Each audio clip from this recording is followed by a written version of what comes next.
Bonsoir, bonsoir à tout le monde. J'espère que tu passé dimanche malamu, na ban famille, bisika tozwami. Et bonjour, na bandeko o baza, na ba physio horaire mususu po toyebi mokili nzambe asali yango tellement munene, bato baza na Amérique, na Océanie, na Asie, na Afrique, na Europe.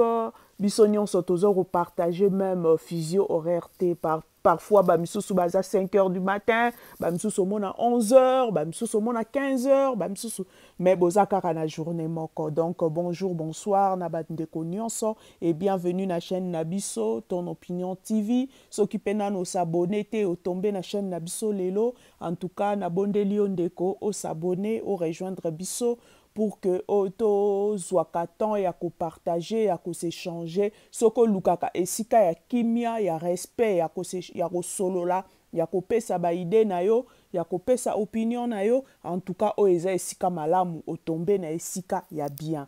Alors ndeko nanga s'abonner et puis inviter pe bato mususu ba rejoindre biso to lingi ete année prochaine no?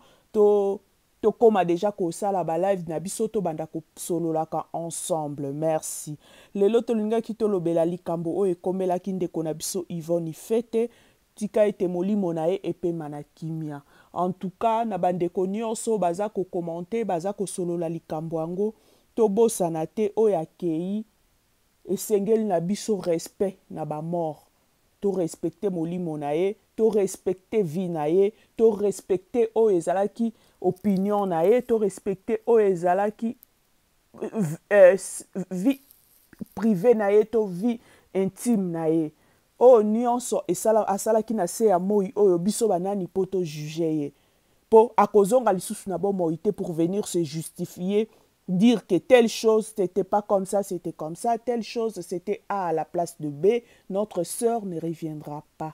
Elle est déjà partie, donc on lui doit ce respect-là pour son âme, pour le repos de son âme. Et puis respect wana, toko pesa po molimo ne pe manakimia, ezape toza ko respecter en même temps mobali na ye, toza ko respecter en même temps bana na ye, po baza na moment ya deuil, bazosala deuil na bango esengeli basala yango na kimia na sérénité nyonso.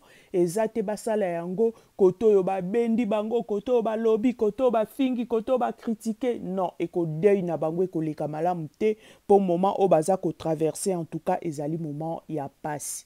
Donc tozala na mwa respect, to tire oyo tokoki kotire comme leçon na kati ya likambo oyo, kasi tozala trop critique te, tozala kaka kolakisa fasi ya mabe ya likambo te, oyo pe ya malamu na kati wana totire oyo ezali lokola leçon ya ngai pe mpo na yo. Mais en tout cas naza komartele, naza koloba kobeta pena sete mpo na likambo ya respect na ndeko na biso molimo ne pema na kimia.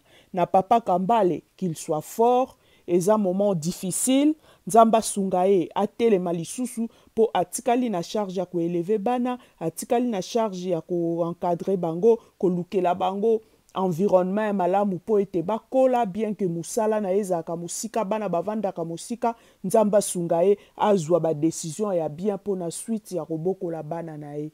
Na o nyonso etali histoire yango ndenge eza ko se passer, en tout cas to éviter koyoka de gauche à droite po ba mensonge ekomi ebele sur internet. Tout le monde se permet de prendre son téléphone et venir faire des déclarations, venir dire des choses. Omibaka omususu ba oya koloba peza yango ya lokuta, olanda raisonnement ya muto omona ke oyo azokosa.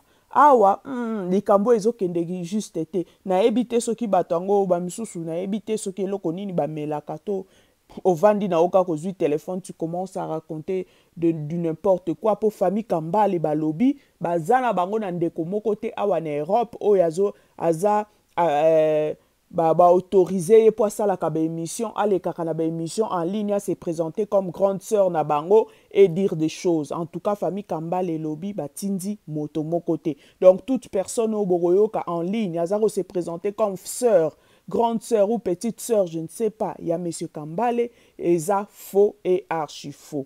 Donc toye banako batela bakimia na biso likambo eza déjà na maboko ya justice. justice esalaka makambo malembe malembe bango moko bayebi bazokende nango étape par étape bango moko bakoyebana soki ekosenga bazonga lisusu devant tribunal mpona kosamba bakozonga. Donc pour l'instant ndenge bakataki bakambo bakangaki bato mais soki esengi susu makambo mosusu ezosenga baéclaircissement ezosenga bato baya mpo baya su kosamba bakoya mpe bakosamba. En tout cas tobatela bakimia na biso ndeko na biso ake kopema na ye pa ya papa ye ya ye ngambo na mokili esili ngai na yo nde totikali kocontinue marche na biso na se na moi tolala malamu